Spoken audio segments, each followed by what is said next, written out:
जीवन एक रंगभूमि है, जीवन एक उत्सव है, जीवन एक महोत्सव है। आपसे निवेदन है, रंगभूमि को रणभूमि मत बनाइए, जीवन में रंग भरने का प्रयास करिए। मन शांत नहीं है आदमी का। आज इतना क्रोध है, इतना क्रोध है, घरों में क्रोध हो तो हो, समाज में क्रोध है, परिवार में क्रोध है, मंदिरों में भी कम क्रोध नहीं है। ध्यान रखना, क्रोध सब जगह अपने जाल फैला रहा है। मैं आज जहां तक लोग ये सोचते थे कि छोटा परिवार सुखी परिवार, लेकिन आज मैं देख रहा हूं कि छोटा परिवार दुखी परिवार। पहले बड़ा परिवार था, संयुक्त परिवार था, आज छोटे परिवार हैं, लड़ाइयां ज्यादा होती हैं, पति पत्नी में झगड़े हो जाते हैं, आए दिन तलाक का वातावरण निर्मित हो जाता है। अब झगड़े किससे? आदमी का स्वभाव लड़ना झगड़ना है। जब संयुक्त परिवार थे तो आदमी लड़ता था, झगड़ता था, एक दूसरे से बातचीत हो जाती थी। जहां 4 बर्तन होते थे वहां खटपट तो कौन बोला होती थी और होएगी। मुझे मालूम है मेरे प्रवचन से तुम कोई भी सुधरने वाले नहीं हो, मैं कितना भी बोलूं तुम्हें तो वही करना है जो करना है। लेकिन फिर भी मैं कहता हूं, इस हजारों की जन्मेदिनी में यदि 1-2 परिवार में ही परिवर्तन आ गया तो मेरा बोलना और सार्थक सफल हो जाए। 1-2 लोग ही सुधर गए तो बहुत है। क्लासरूम में बैठा हुआ हर बच्चा 100 में से 100 नहीं लाता है। 2-4 बच्चे होते हैं जिन्हें 100 में से 100 अंक प्राप्त हुआ करते हैं, और जिन्हें प्राप्त हो जाते हैं शिक्षक का बोलना और पढ़ाना और सिखाना सार्थक हो जाए। कोई भी किताब आप उठा करके पढ़ लीजिए, कोई भी अखबार आप उठा करके पढ़ लीजिए, पूरी किताब पढ़ने जैसी किसी भी लेखक की नहीं हुआ करती है। लेकिन एक बात ध्यान है, यदि 100 रुपए 200 रुपए की किताब में यदि 2 पेज ही अच्छे पढ़ लिए गए, 2 पृष्ठ ही बहुत अच्छे हुए, तो वह 2 पेज पूरी किताब की कीमत चुका दिया करते हैं। इतना ध्यान रखिए। बस 2 पेज अच्छी बातें पूरे प्रवचन में घंटे भर में 1-2 बातें अच्छी हुआ करती हैं, बाकी तो बातों की बारात हुआ करती है। जब 1-2 बात ही जीवन को बदल दे तो मेरा बोलना और तुम्हारा सुनना सफल हो जाता है। हर जगह क्रोध है, आज क्रोध ज्यादा है। परिवार छोटे हैं, क्रोध बढ़ रहे हैं। पहले क्रोध होता था 10, 15, 20 लोग, 50 लोग एक घर में रहा करते थे, और जब एक घर में रहते थे तो एक को क्रोध आता था, दूसरा संभाल लिया करता था। एक पे गुस्सा निकलता था, दूसरा उसे शांत कर दिया करता था। यदि बुजुर्गों ने किसी को डांट दिया तो मम्मी उसे पुचकार लिया करते थे, मम्मी ने डांट दिया तो चाची पुचकार लिया करते थे, चाची ने डांट दिया बुआ उसे सीने से लगा लिया करते थे। मत रो, चलता है, कोई बात नहीं है। क्रोध बट जाता था। अब तो हम 2 और हमारे नहीं, वो 2 भी नाम के ही हैं, एक पूना में पढ़ रहा तो एक बंबई में पढ़ रहा है। हम 2 और हमारा कोई नहीं है। ध्यान है, पति पत्नी रहते हैं। अब गुस्सा कहां निकले मेरे भाई? कौन गुस्सा निकल आया तो संभालेगा कौन? कौन प्यार से हाथ फेरेगा? कौन गले से लगाएगा? अब पति झगड़ता है तो पत्नी का पारा चढ़ जाता है, पत्नी झगड़ती है तो पति का पारा चढ़ जाता है, और कभी कभी जब दोनों के पारे चढ़ जाते हैं तो तलाक की नौबत आ जाती। छोटे परिवारों में क्रोध ज्यादा हो रहा है, ध्यान रखिए। बड़े परिवारों में क्रोध, एक आदमी को यदि गुस्सा आया, दादाजी को गुस्सा आया, पापा जी को गुस्सा आया, तो ये होता था थोड़ा गुस्सा इस पे निकल जाता था, थोड़ा गुस्सा उस पे निकल जाता था, 50-50 ग्राम क्रोध बट जाया करता था। अब जो क्रोध आता है वो तो पूरे थोक के भाव में क्रोध आता है, पूरा क्रोध एक पर ही बरस जाता है। ध्यान रखें, बड़ी दिक्कतें हो गई हैं। एक आदमी बड़ा दुखी हो गया, शादी कर ली, पति पत्नी है, भगवान के पास पहुंचा, जाकर भगवान को प्रणाम किया, भोलेनाथ से बोला कि महादेव कोई मन्नत दे दो। महादेव ने कहा, मांग, क्या मन्नत मांगता है? बोले बाबा इतना परेशान हो गया हूं, इतना परेशान हो गया हूं, अब एक ही मन्नत मांगता हूं, मुझे शादीशुदा से कुंवारा कर दो वापिस। भोलेनाथ ने देखा, शादीशुदा से फिर से कुंवारा कर दूं वापिस है। भोलेनाथ ने कहा, निकल यहां से बाहर। अरे बोले बाबा ये कैसी बात है कि आप मुझे बाहर निकाल रहे हो, मेरी मन्नत पूरी करो। भोलेनाथ ने कहा कि मैं मन्नत तो पूरी कर लूंगा, लेकिन पागल है तू, मन्नत नहीं तू जन्नत मांग रहा है, जन्नत में तुझे शादीशुदा को कुंवारा कर दो, ये मन्नत नहीं, ये जन्नत की डिमांड।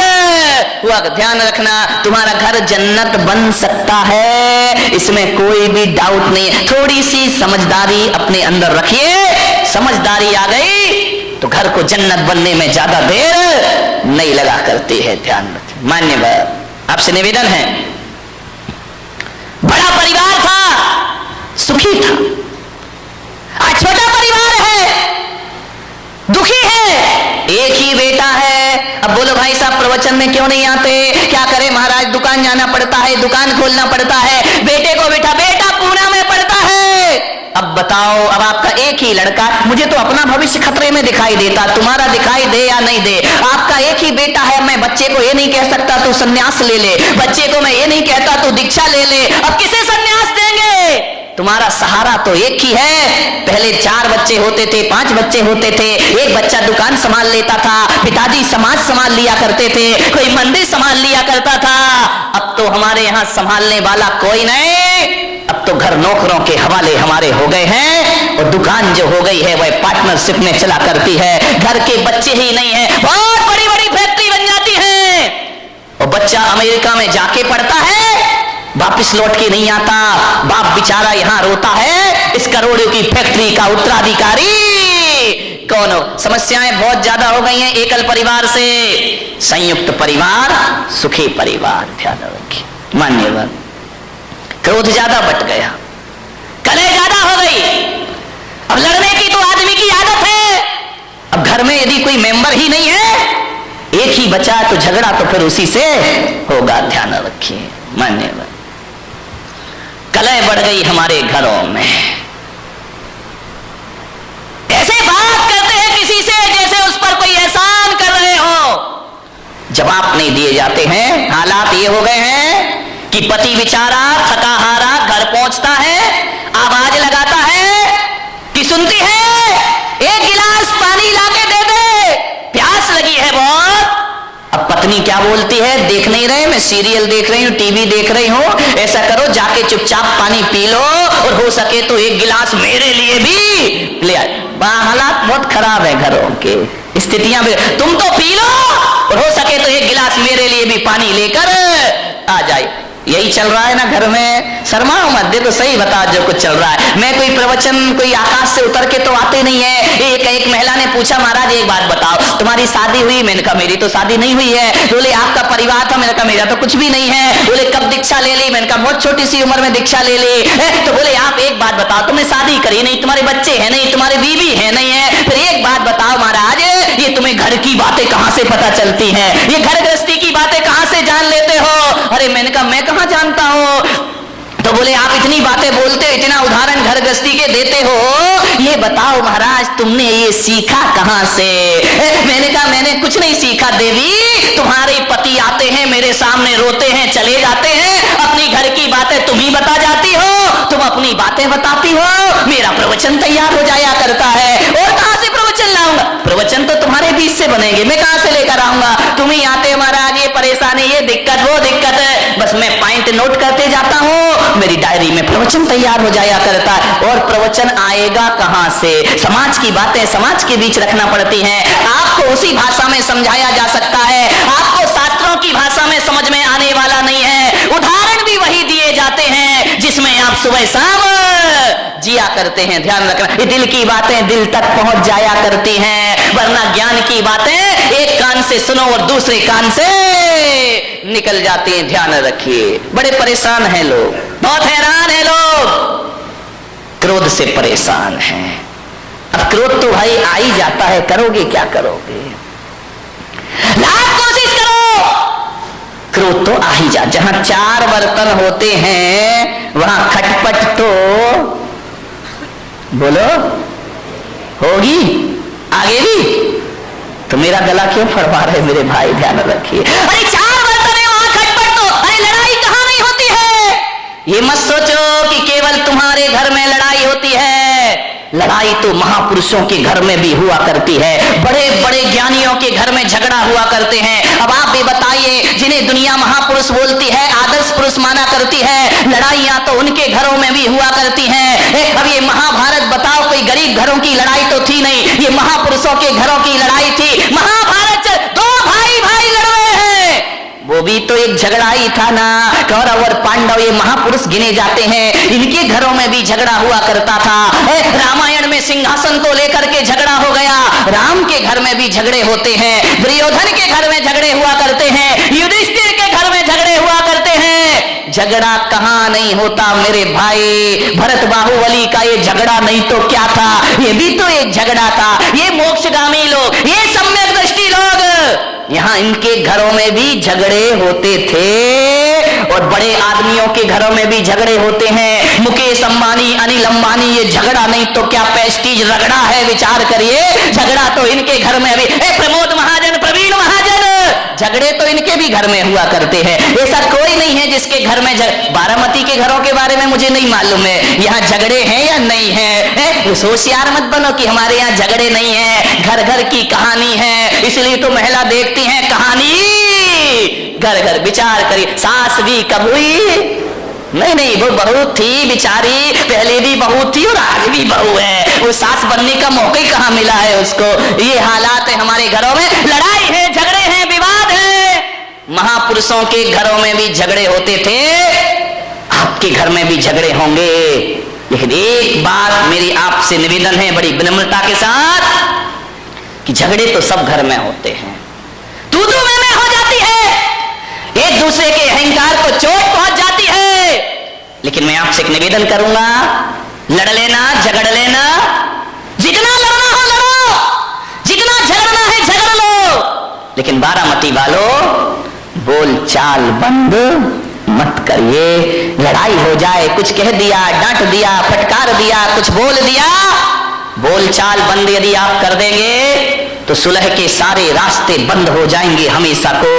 लड़ लीजिए, झगड़ लीजिए, लेकिन शाम होने से पहले बोल चाल जरूर कर लीजिए। तुम्हारा क्रोध तुम्हारे लिए दुखदाई नहीं बन सकता है, तुम्हारा झगड़ा तुम्हारे लिए दुखदाई नहीं बन सकता है। अरे बचपन में भी तो लड़ते थे, दो भाई आपस में झगड़ा करते थे, एक दूसरे को मारते थे जब छोटे छोटे थे। उसकी खिलौना वो ले लेता था, उसका खिलौना वो ले लेता था, उसका खाना पे झगड़ा हो जाया करता था, जूते चप्पल पे झगड़ा हो जाया करता था, दोनों आपस में लड़ते थे। आज भी देखना छोटे छोटे बच्चे लड़ लेते हैं, झगड़ लेते हैं, तना तनी कॉलर पकड़ लेते हैं, मारपीट हो जाती है। लेकिन थोड़ी देर बाद देखो तो नजारा बदल जाता है। जो बच्चे अभी थोड़ी देर पहले लड़ रहे थे, थोड़ी देर बाद ये हालात होते हैं कि एक आइसक्रीम दोनों के पास होती है, ये इधर से चाटता है और वो उधर से। दोस्ती हो जाया करती थी, बचपन में भी लड़ते थे, बचपन में भी झगड़ा होते थे, बचपन में भी हमारे जीवन में विवाद हुआ करते थे। लेकिन एक बात याद रखिए, लड़ने झगड़ने के बाद दुश्मनी हमारे बीच में नहीं हुआ करती थी। ध्यान रखिए, लड़ाई झगड़ा खतरनाक नहीं होता, बैर भाव जीवन में बहुत बड़ा खतरा पैदा कर दिया करता है। बैर भाव से बचने का प्रयास करिए, बच्चों की तरह लड़ लो, बच्चों की तरह झगड़ लो, कितना अच्छा होता, कितना अच्छा होता। काश ये आदमी आज भी बच्चा होता, कितना अच्छा होता। काश आदमी आज भी बच्चा होता। ध्यान रखिए, बचपन में लड़ते हो, फिर बोल लेते हो, एक तरफ तो मारपीट करते हो, फिर थोड़ी देर बाद गले में हाथ डाल करके घूमा करते हो। लेकिन बड़े होकर आदमी को नहीं जाने क्या हो जाता है, एक बार झगड़ लेता है और जिंदगी भर की बोलचाल बंद कर दिया करता है। ये बोलचाल चालू रखिए, मौन मत लीजिए, दुश्मनी को जन्म मत दीजिए, व्यवस्थाएं आपकी बनी रहेंगी। ध्यान रखें। मान्य भर हंसता खिलखिलाता परिवार होना चाहिए। हंसोगे, खिलखिलाओगे, क्रोध पैदा नहीं होगा। ध्यान, दो ही चीज हो सकती है जिंदगी में, या तो हंस लो या गुस्सा कर लो। ध्यान रखना, जब गुस्सा करते हो तो हंसी गायब हो जाती है, और जब आदमी चेहरे पर मुस्कुराहट और हंसी लाता है तो क्रोध गायब हो जाया करता है। दोनों एक साथ कभी नहीं रहा करते हैं। ऐसा कभी आपने नहीं देखा होगा कि क्रोध में, गुस्से में किसी का मुंह भी फूला है और हंस भी रहा हो, मुस्कुरा रहा हो। दोनों काम एक साथ कभी नहीं हुआ करते हैं। इसलिए मैं आपसे कह रहा हूं कि क्रोध की जगह हंसता, खिलखिलाता, मुस्कुराता जीवन होना चाहिए। जितने आनंद में रहोगे उतना क्रोध आपसे दूर रहेगा। मेरे कमरे में लोग हंसते रहते हैं, आवाज आती रहती है, हंसी मजाक की आती रहती है। बोले महाराज आप संत हैं, आपका कमरा बड़ा सीरियस होना चाहिए, बड़ा गंभीर होना चाहिए। मैं बहुत कोशिश करता हूं गंभीर हो जाऊं, लेकिन क्या करूं, मेरा स्वभाव मुझे गंभीर नहीं होने दिया करता है। हंसता हूं, मजाक करता हूं, व्यंग्य करता हूं, आदमी से बातें कर, बच्चा आए तो उससे हंस लेता हूं, बूढ़ा आए तो उससे हंस लेता हूं, महिलाएं आती उनसे हंस लेता हूं। ध्यान रखना, जहां तक मेरी सोच है, अब इस दुनिया को उदास, गंभीर और सीरियस संतों की जरूरत नहीं है। अब इस दुनिया को हंसता, खिलखिलाता, मुस्कुराते संत की जरूरत हुआ करती है। यदि संत हंसेगा, मुस्कुराएगा तो समाज में वह प्रेम का प्रसाद बांट पाएगा। हंसता, खिलखिलाता, मुस्कुराता जीवन होना चाहिए।